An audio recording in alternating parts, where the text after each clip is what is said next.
All right, so they knocked 10 minutes off my clock so that we could get out of here on time. So I'm going to talk really, really fast, and we're going to see how this goes. How do you feel? Love it. All right. So, troublemakers, you got to meet Michael and some of my friends yesterday on a panel about behavioral science. We talked a lot about some sort of phenomenology around behavioral science and streaking and some of those sorts of things. I want to talk a little more about applied behavioral science as a process. So, in order to start, we have to talk about what I mean by applied behavioral science. So, applied here is just contrasted against academic, right? Academics are about knowledge, right? It's about knowing things. The currency of the realm is certainty. We want to be as certain as humanly possible. Here in the applied world, I just want to be rightish, right? I'm shooting for rightish. It's not perfect chess, it's better poker, right? Because all applied science is the application of academic science with a cost-benefit ratio. I can make this really simple for you. Bradley's looking at me, he's going, I don't know what you're talking about. Let's do it really simply, Bradley. Are you ready to do a little exercise with me? Do you have hands? Do you have hands? Does everybody else have hands? Show me you have hands. Let's do a quick exercise together. There is a 0.00000000001% chance that if we all snap together at the same time, we will cure cancer. So let's give it a try. You ready? On 3. 1, 2, 3, snap. You didn't snap. We didn't cure cancer. Let's try it again. I got to see the hands or it doesn't count. It's like magic. Ready? 1, 2, 3, snap. Now look, we probably didn't cure cancer, right? But if the benefit is extraordinarily high and the cost is extraordinarily low, we don't actually have to be that certain. So unlike academic scientists who really need to be certain, because Michael's going to write a paper, and I'm going to come write a paper on top of it, and then he's going to write a paper on top of it, so we have to know that everything that everyone else is doing is perfectly right.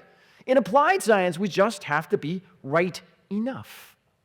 Now, the behavioral part, I fundamentally believe everything we do to change behavior. So I don't know if you knew this about Jessica, but Jessica owns, she's looking at me now because she was working, she's like, oh shit, he's calling on me. Jessica owns a furniture factory. So she comes to me and she says, Matt, I want you to design a new chair. Now if you think about the typical design process, and we've all gone through this in our work, right? What happens? Well, you design a chair, and you design a chair, and you design a chair, and you design a chair, and I design a chair, and then we go to Jessica and we say, look at these wonderful chairs, and she says, I like that one. And then that's the one we produce. That is a terrible system for producing things, right? Because usually the person making the decision, because we live in a racist, sexist world, tends to be an old white dude. And so he picks the thing that old white dudes like, and that's what we get in the world, right? We don't want a world like that. We want a world where we actually create the change that we want. So for a behavioral scientist like me, when she says, hey, I want to design a new chair, well, for me, a chair is just an intervention that gets people to sit, which is a really weird way to talk about a chair. But the moment we talk about a chair, that means we can use science, which is my favorite process in the whole world, right? Because what science allows us to do is compare things. It allows us to say, hey, your chair is the best chair, not because she picked it, but because we ran an experiment and saw which chair got people to sit the most often, and therefore, empirically, your chair accomplishes that outcome. But we can't do that if we don't say what success means. And that's what the behavioral does for us. It says, hey, our success is some observable thing. It's somebody doing something in the world that we want. And the moment we say that, then we unlock science. So applied, not academic. Behavioral, everything we do to change behavior. And then science. Science not as some abstract thing out there, but as a design methodology that we can use to create outcomes in the world. And so for the rest of the 30 minutes that I have with you, I'm mostly going to talk about the process of applied behavioral science. But I want to situate this in your organization first. To me, all organizations are 3 things. If you're on the for-profit side, it's a business model. If you're on the nonprofit side, it's an impact model. Then there's some behavioral model. Then there's some operational model. What do I mean? Well, someone has to say what behaviors we care about, what behaviors are important in the world. And I'm going to give you some for-profit examples because I don't think there's actually a difference between for-profit and nonprofits. I think they operate the same way, just with different business models. So what does Spotify want you to do? Listening. Okay, great. So half of Spotify wants you to listen, right? How does Spotify make money? Ads and Subscriptions, oh, 2 business models. How sort of exotic. So let's talk about my friend Michael. Michael is the perfect free user at Spotify. Monetizes through ads. That means if he was the perfect user, he would do nothing but listen to Spotify all day, every day, so that he could get the maximum number of ads. My friend Bradley over here is the perfect paid user. Every month he pays a subscription, never uses Spotify at all. Right? Because every time he listens to something, they have to pay a licensing fee. They have to pay a royalty to that artist. So what half the company wants you to do is listen as much as humanly possible, and that's the free side of the company. And what the other half of the company wants you to do is pay your subscription and never listen at all. That's a really frenetic company. It's really hard to do. We have to be very clear about what behaviors we care about in the world. If behavioral sciences are genies, we need our Aladdins, right? Someone has to tell us what behaviors are of interest. And this has to happen in your organization as well, right? Let's say, for example, that you are an organization devoted to ending homelessness. There are a lot of routes to the end goal that is homelessness, right? And if I only have a limited ending homelessness, if I have a limited number of choices, which wish should I make? If I could rub my fuzzy bald head, snap my fingers, and everybody would be housed, fully housed, for the next 10 days. Or I can rub my fuzzy bald head, snap my fingers, and people will be partially housed on an on-off basis for the next year.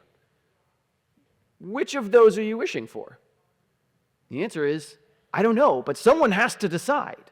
That's what that impact model does. There has to be someone telling me, here are the behaviors, the outcomes that I care about that matter in the world. Bless you. Then there's behavioral science. Behavioral science is, all right, given that somebody wished, how do I make the wish come true? That isn't me. It's just a genie all the time. And that's what we're going to spend most of the time talking about. But we're not quite done. There does have to be an operational part of your business.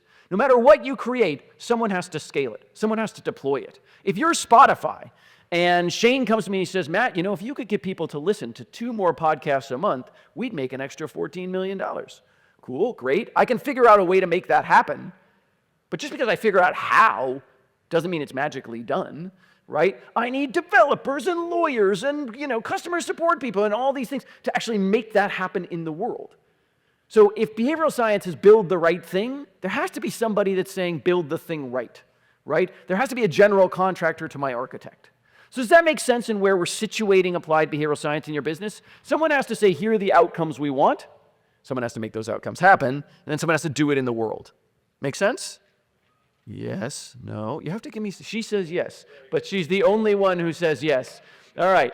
I'm going to go with her opinion, but we're going to have to buck up. I know it's the last talk, but 26 minutes between you and dinner. Come on. We can do it. So let's talk about applied behavioral science. There are lots of models for doing this. The model that I'm going to teach you is something we call SIDE: strategy, insights, design, evaluation. And it's meant to be run on a loop. And the way I always remember it is science is on your side, right? Science helps you get the outcomes you want. So the best way I know how to explain the SIDE method is to talk about science fiction. So I don't know if you knew this about Dan, but Dan is an author of science fiction. Now, that's probably coming as a surprise to him because he's like, I don't know that I ever wrote science fiction. But Dan, let me argue to you, you are in fact an author of science fiction. How do I know? Because you're here. You wouldn't be here unless you wanted the world to be different, right? You could have just stayed in bed this morning if you wanted everything to stay at the status quo. But if you want things to be different, that means you're definitionally living in the realm of the fictional, right? That which does not yet exist. None of us live nonfiction lives. We live fictional lives that in the moment of living them become nonfiction. So our job moving into the future is to look at fictional worlds. So how do science fiction authors start? Well, they always start with where we're going. They start with that future, and that's all you're doing in strategy. Strategy is just, when you're successful, who is going to be doing what, right? Because remember, I said behavior is the outcome of everything for me. So it's not I raised $1 million. It's 1 million people gave me $1, or someone gave me $1 million, right? Those are behaviors. So translating things into behaviors, observable things that I can check up on, is the first part of any process. That's all strategy is to me. Once I understand that, then I have to understand 2 really important things from our insights. One, why would anyone want to do that? right? So if Dan has told me about this attractive future world that we want to live in, if we're going to get there, there have to be some reason to get there. In behavioral science, we talk about these as promoting pressures, reasons to do something in the world, right? There has to be gravity to his world or we won't arrive there. But we're not quite done. Because if his world has gravity, if it's so great, why aren't we already there, right? If the world was just unrestricted promoting pressures, we would be in Dan's world already. The fact that we're not there implies that there's something pushing back. We refer to those as inhibiting pressures, things that make that future less likely. So in our insights, anytime we're looking at the world in general, we want to understand, why would anyone want to do that thing? Why are they not already doing it? Does that make sense? Yes, she says yes. Okay, great. So once we understand where we want to go, and we understand either why that's happening or why it's not happening, then we get to go to a design process. And the design process is just a process of modifying those pressures, because I am a lying liar. I'm going to lie to you repeatedly throughout this whole presentation. What am I lying to you about right now? I don't actually change behavior, right? I can't pop your head open and find the donate button and hit it, and then you do. I can't find the listen to Spotify button and then hit it, and then you do. What I change is pressures. It is the job of everyone in this room to increase promoting pressure and reduce inhibiting pressure such that the behavior then occurs more often. We cannot change behavior directly. We can only change the pressures which people interact with that then cause behavioral change. And that's all design is. Design says, well, now that I understand the pressures of Dan's world, what am I going to do to change them? What is the entire world of ideas that I can try? Now, we're not done, because SID would be a terrible acronym. And it's not science that there's not an experiment at the end. We need that E on the end. We need experimentation, right? We have to try things in the world, because in science, we're not right because we say we're right. We're not right because in theory in a paper somewhere this worked. We're right because we can show we're right, because we can use evidence to make a case for the world that we want to create. Does that make sense? Now look, we have 22 minutes. So we have a little bit of a choice that sits in front of us. Does everybody have hands once again? Hands? People have hands? All right. We're going to raise our hands only one time. I see you. Don't cheat. No cheating. Okay? Along this path, we can talk more about strategy and how do we arrive at selecting the behaviors that we want to change in the world, right? Down that path. And we'll talk about Uber. Down this path, we're going to talk about promoting and inhibiting pressures. How do we get insights about the world that we live in? How do we understand behavior? How do we go and measure that in ways that allow us to change things? And down this path, we're going to talk about M&Ms. So this path, strategy and Uber. This path, insights and M&Ms. Are we all clear on our choices? Are we all clear on our choices? He says yes. Great. Okay, so raise your hand only one time. How many people want to do strategy and Uber? How many people want to do M&Ms and insights? Okay, M&Ms wins. I am not totally shocked by that. You can find me a drink and we'll talk about Uber. So, why do we eat M&Ms? Sorry, none of my questions are rhetorical. Why do we eat M&Ms? They're good. They're good? What kind of good? Great. They taste good, right? They're not just blanketly good. They taste good, right? Yeah, taste is a very powerful promoting pressure. Mars knows this. That's why there's over 30 flavors of M&Ms. Right? Now, look, this is a shame because we all know that the peanut butter M&M is the pinnacle. She knows, right? The peanut butter M&M is the pinnacle to which M&Ms can aspire. There can be no better flavor. But Michael has no taste and is over here nodding his head and saying, no, no, no. And that's why they have over 30 flavors, because taste is a very powerful promoting pressure. But lots of things taste good. Why else do we eat M&Ms? It's not just taste. It's colorful. Yeah, who said that? Yeah, absolutely they're colorful, right? And this actually highlights, sometimes you'll struggle with your stakeholders because your stakeholders will say things like color doesn't matter. Yeah, absolutely color matters, and I can prove it to you, right?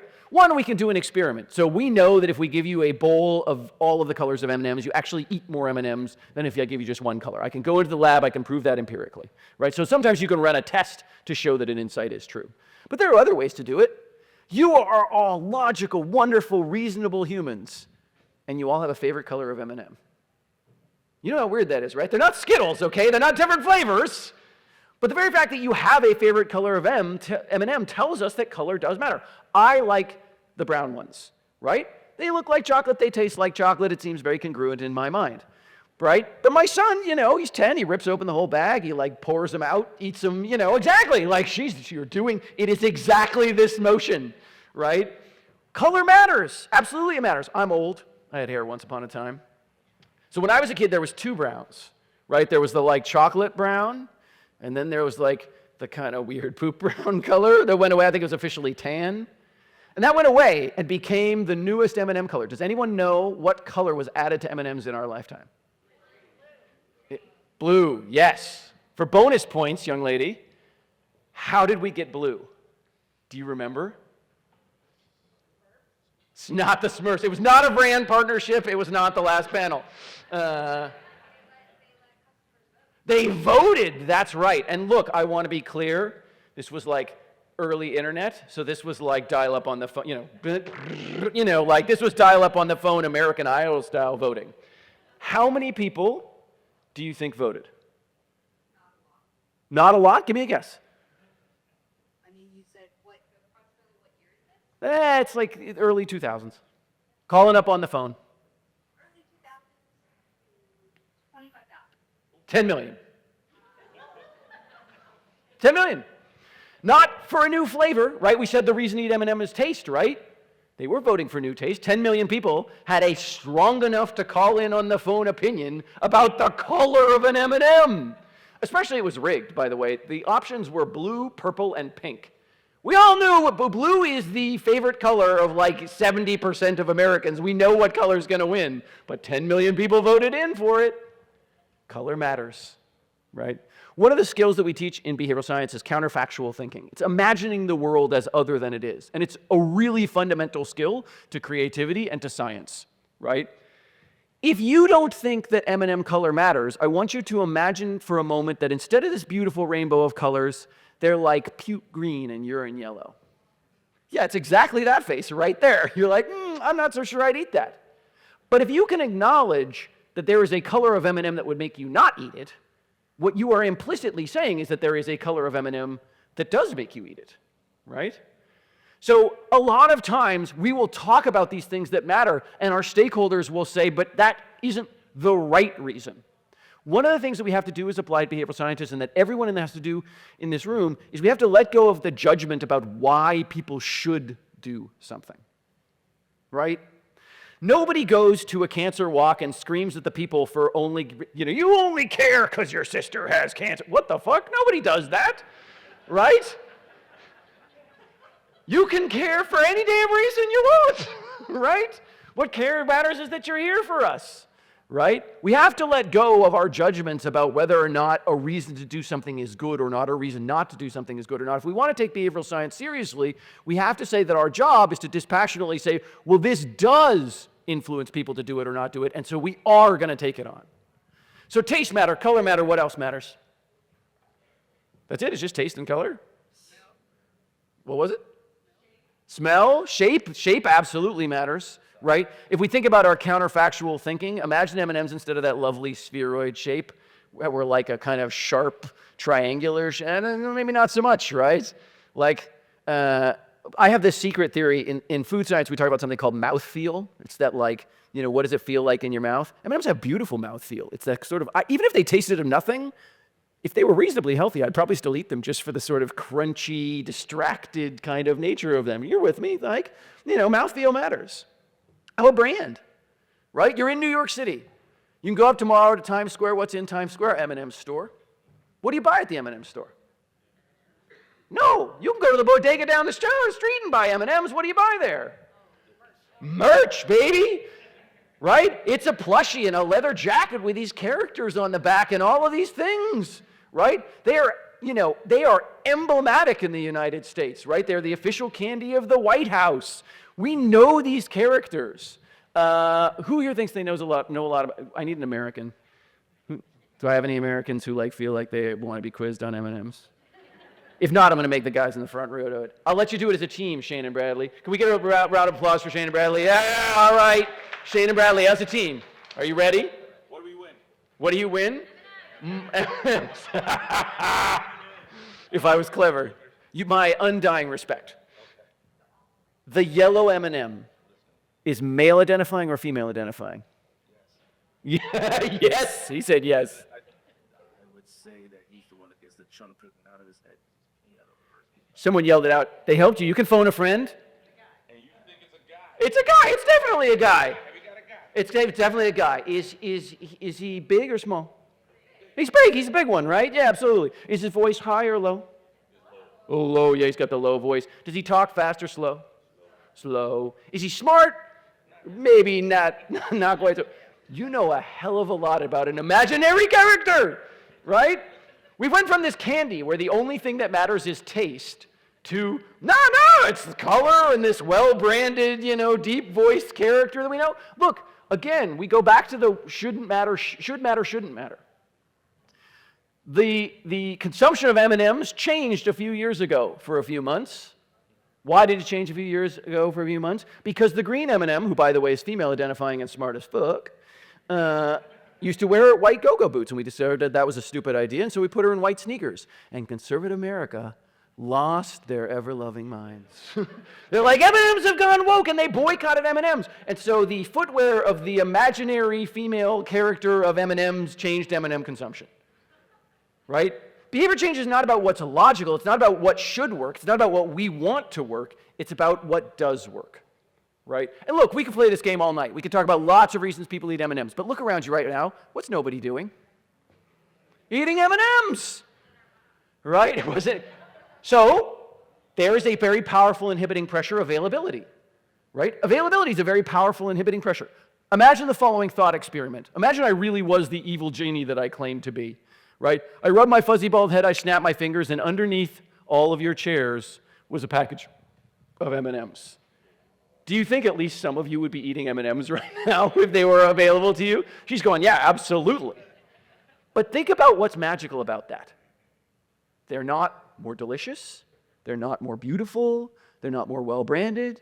I didn't change any of the promoting pressures. I just made them slightly more available. And that was enough to change your behavior. We have a bias. So science, the reason science works is because it is a fundamentally debiasing process. The whole job of science is to help us confront our biases and eliminate them. One of the biases that humans have is when we say get people to do something more, we tend to focus on promoting pressures, right? If I said raise more money, you immediately go to I'm going to run a campaign and it's going to be branded in this way and I'm going to do this thing, right? And vice versa, by the way. Like if I say I want to get everybody to stop smoking, what we immediately think of is like, okay, well, we'll put giant warning labels on them and we'll make them really expensive. Like in New York City, the tax on a pack of cigarettes is more expensive than the cigarettes themselves, right? We made them tremendously expensive, right? You all think of advertising, right? It's some guy with a stoma going, hey, we really shouldn't smoke. You think about inhibiting pressures. But how did we actually beat smoking? We banned advertising, right? Remember, you used to drive down the highway and every billboard was Joe Camel, Marlboro, Newport News, all gone overnight. There was one study where they showed that children could more readily identify Joe Camel than Mickey Mouse. And this so enraged lawmakers that they passed a law banning cigarette advertising. And, cigarette smoking went off a cliff because all of a sudden promoting pressures went away. Think about Uber. Uber is a great example of this, right? Uber used to compete in the black car space. That's where they came from. So it was the choice between a black car that picked you up at the airport or an Uber. Now, I went from a lovely, guy with a sign and a Lincoln, picking me up to, the back of some dude's Tercel, right? It's not a better experience, right, from a promoting pressure perspective. But they systematically eliminated behavior, inhibiting pressures. Right? It's easier to get. It's cheaper. If you go look back in your email about the first Uber email you ever got. And if you look far enough back, their early marketing campaigns were all relentlessly focused on inhibiting pressures. It's cheaper than it was before. We can go somewhere we couldn't go before. There's more drivers on the road, so you won't have to wait. None of those are reasons to take an Uber. They're just the removal of reasons not to take an Uber. Right? So when you go back, and you're thinking about, hey, I've got to hit that next fundraising goal, or I've got to cause that next behavior change, I want people to do this thing, engage with my brand, whatever that is for you, you have to be looking at those inhibiting pressures. And the reality is, Inhibiting pressures are actually doubly important. Why? There's another tiny fact here. So our promoting pressures tend to be heterogeneous. You're eating M&Ms because you're hungry. You're eating M&Ms because you just saw a commercial. You're eating M&Ms because you're nostalgic, right? There's lots of different reasons to eat M&Ms, but you're all affected by availability. You're all affected by cost. You're all affected by health. Inhibiting pressures tend to be more homogeneous than do promoting pressures. And so when you focus on making things easier to do, you actually generally get much bigger bang for your buck, right? Because it affects a larger group of people. How do we get these promoting and inhibiting pressures? I have 9 minutes and I want to leave time for questions. So I'm going to teach you one more thing and then we're going to do questions. Deal? Yeah? He's with me. All right, great. The thing I want to teach you is how do we get these? And I want to tell you that anyone that is selling you a persona is an asshole. I hate personas. Personas, remember, science is fundamentally debiasing. Okay? That's our job. All personas do is layer biases on biases. Let me tell you about Shane. He lives on the Upper West Side, and he has a little white dog, and he likes watching NFL on weekends. Just throw in a bunch of random facts that don't actually tell you anything about a person. There are only 5 groups that matter. Okay? Always, never, sometimes, started, stopped. Always, never, sometimes, started, stopped. And we're going to do some work together. Let's see here. In the orange sweater. What is your name? Hi, Stacy, I'm Matt. What is your favorite physical activity to do? What do you like to do? Walk. You're a walker, right? Going for a walk. Everybody in this room has one of 5 relationships to walking. They either always walk, never walk, sometimes walk, just started walking, just stopped walking, right? It's MECE, mutually exclusive. You can't be in more than one of those groups, but collectively exhaustive. Everybody is in one of those groups. If we did a little exercise and made you raise your hands, which I'm not going to make you do, everybody would raise their hand one time because they have exactly one relationship with that. And so when you're looking for insights, when you're trying to understand why are people doing it, it's not segmentation about demographics, it's not segmentation around sort of what you think should drive people's behavior, it's around what they're actually doing. Who always donates? Who never donates? Who sometimes donates? Who used to donate but doesn't anymore? Who just started donating? Right? Let's actually do this. Has anybody started walking more recently? These are my favorite groups. Started and stopped are my 2 favorite groups because they had what we call proximal change. Something recently changed. Shane, you started walking more recently, yeah? Tell me about your life during this. When did you start walking more? Within the last month. Okay, within the last month you started walking more. What's going on in your life this last month? I have a hip issue that makes it hard for me to play basketball as much as Aha. Okay, so he has a hip, for those that didn't hear, he has a hip issue, so he can't play basketball as much as he used to, right? Now, imagine an alternative world, right? Imagine an alternative world and I'd asked him, hey, you're playing basketball less than you used to, right? Why is he playing basketball less? Did he fall out of love with basketball? No, right? He didn't say, I stopped loving this sport. So he's not saying the promoting pressure went away. He loves it exactly as much as he used to. He just says, oh, my hip hurts. Well, now I know what I can do for him. Hey, man, can I give you a form of basketball that, doesn't hurt your hip as much? Can you join my, old dudes league? And we all can limp around because my knee don't work so well either. And so, you and I'll be on opposite sides of the ball. We'll be fine. As long as you don't make me pivot this way, I'll be good, right? But imagine a different world. Imagine he said, well, I used to play basketball with my friend Matt, but he moved. So now I just don't have my basketball buddy anymore, so I just don't play as much. Well, that's a really big difference in promoting pressure. And if I said to him, hey, let me show you a form of basketball that doesn't hurt your hip, that's not going to change his behavior at all, right? Because that's not why he stopped, right? He stopped because his friend Matt moved away. So knowing why people are behaving the way that they are allows us to then change those behaviors. So strategy, we have to figure out what behavior we want, and it can't be as simple as give me money. This is the number one mistake, right? I had a huge, long, diatribic conversation at my dinner table last night in which I was pounding on the table and going, this whole focus on give me money is just a terrible, terrible focus, right? Because go back to the very beginning. If you could only do one thing, right? Everybody here could turn to someone they love and say, hey, I love you. Colorectal cancer is a real thing. You should absolutely, get a colonoscopy. Or everybody in the room gave $1 to the colon cancer fund. Let me tell you, everybody turning to the person next to them and saying, hey, you should really get a colonoscopy. It's really important to me as your friend and someone who loves you. That is a better societal outcome than everybody gave $1. And so the moment we narrow our outcomes to just, well, everybody give me $1, we've given up the fight. So we have to find those behaviors that actually matter, which isn't to say that fundraising doesn't matter, but it can't be the only thing. Fundraising, absent other things, is nothing, right? So, always, never, sometimes, start, stop. I have time for exactly 1, maybe 2 questions, depending on how fast we talk. 2 questions. He says I can have 2 questions. Look at that. We don't even need a mic. You just yell at me. Nobody, that impassioned thing about M&Ms and no one has anything to say to me. We should have done the Uber example. Were you part of the 10 million that voted blue? I did not vote. I did not vote for M&M. I have to say, I'm not maybe a giant candy person. Also, as already revealed, I'm fine if they're all chocolate colored. They taste like chocolate. That is fine with me. It's very congruent. I don't need weirdo colors. Also, incidentally, for the Brits in the room, right? So Smarties got rid of unnatural colors, and so they all, instead of being the bright colors, now they're kind of pastel colors. And the hardest one to do is blue, because there's not a lot of natural versions of blue. You have to use chemical versions of blue. And so not only did Americans vote for a color, we voted for the most unhealthy possible version of colors that we could get, which I always found sort of amazing. So no, I was not one of the 10 million that voted.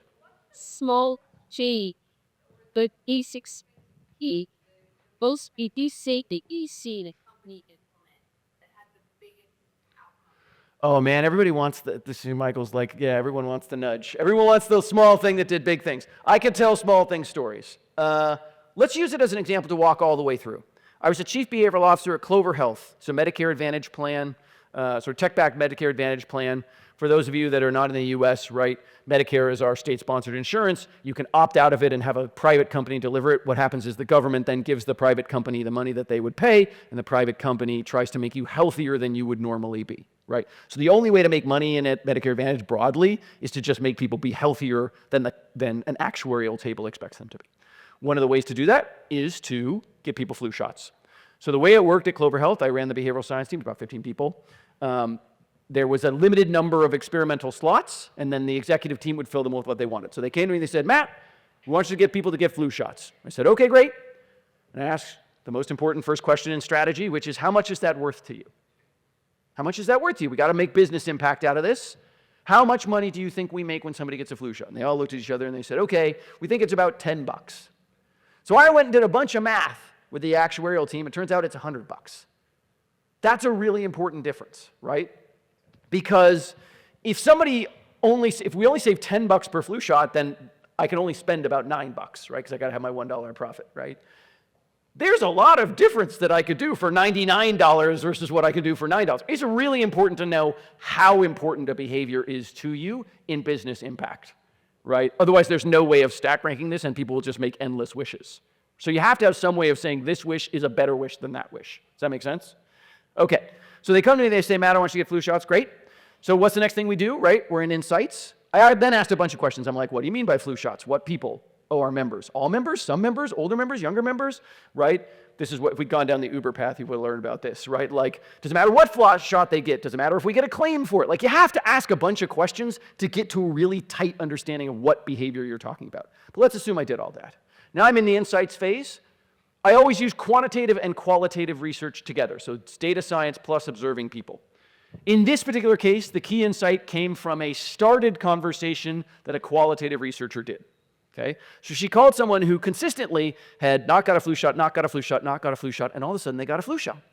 So she calls this woman up, and she says, well, you got a flu shot for the first time this year, ma'am. Why did you do that? What changed in your life?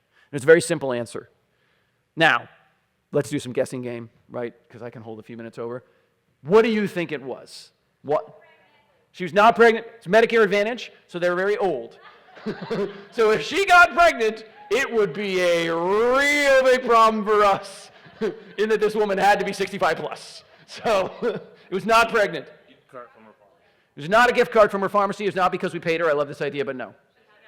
She did not get the flu last year. I thought that would be it. I thought if you got sick last year, you would get a flu shot this year.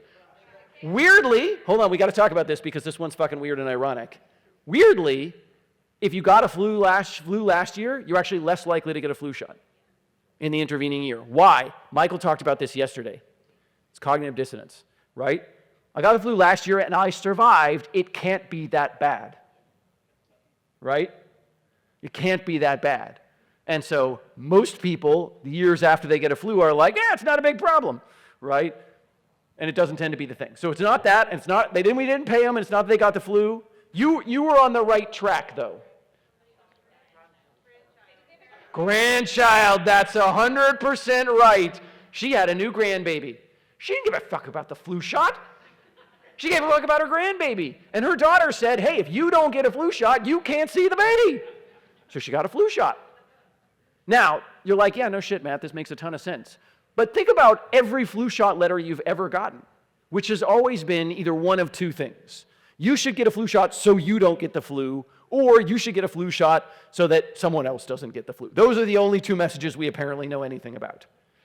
Now, at Clover, we had an interesting asset. When you join Clover, I just ask you, what makes life worth living? What makes life worth living? People tell me about all their passions and their hobbies and all the things. So we tried a very simple experiment. We said, great, we're going to send 100 people last year's letter. Get a flu shot so you don't get sick. And the other 100, we're just going to take that answer, we're going to put it in a letter. You said you love dancing. If you get sick, you won't be able to dance. You said you love traveling. If you get the flu, you won't be able to travel. You said you love your church. If you get sick, you won't be able to go to church, right? Whatever you said you care about, if you get the flu, you will not be able to participate in that activity. We had the single largest increase in flu shots of any health plan in America that year. Double-digit, like, absolute numbers, not like improvement on the world. We went from, I think, 70 to 88. 18 absolute percentage points, which in health is fucking insane, right? All for just mildly changing the experience of this letter to go from a generic message about why you should do something to like, hey, this thing is important to you, and we're going to use that as the frame to communicate why that matters. We honored your personal thing. Now, I did this, again, 15 years ago. We had to write all those letters, sort of programmatically by hand. Jenny, I'll do this for you in 15 minutes now, right? Like, as long as you ask the question, what does somebody give a shit about, you could generate very quick personalized letters that will dramatically change their behaviors. And there's a ton of these, right? There's a ton of these where there's like an easy, small thing that happens. But what I'll tell you is, the thing is small, the process of finding the thing is large, if that makes sense, right? We never would have known had we not called that woman and talked to her and understood what was going on and then validated that through data and then did other interviews and then tested it and piloted. It still took 12 weeks to get to a place where we felt confident and comfortable rolling that out to everybody. So even when the thing is small, the process of proving it can be reasonably sized. Now look, I'm not telling you to like launch a mega $1 million study for 6 fucking months, right? This whole side process from end to end should be 8 to 12 weeks, no more than that, right? Anything more than that, you got to chunk it down to something that your stakeholders, because nobody's going to pause on a decision for much longer than that. But if you can buy yourself 2 to 3 months, you can hit the target really, really reliably using this method. Right? If you're very clear about what behavior you want to change, always, never, sometimes, started, stopped, figuring out what pressures you can leverage, addressing those directly and testing it, you will hit the target the majority of the time. I've been doing this 20 odd years, Michael, something like that, right? We almost always hit the target, right? As long as you're sort of programmatic about how you do it. You can usually get to pretty good outcomes. Now, it doesn't mean every experiment that we try works. Michael and I have tried lots of things over the years that didn't work. But you're not running you're running 2 or 3 or 4 experiments so that one of them will work. So you almost always will hit the target, but it's about that discipline of always experimenting, et cetera. We can talk about this more. Drinks, man. Sal's got to get me off the stage. Thank you so much for spending some time with me. Eat some M&Ms.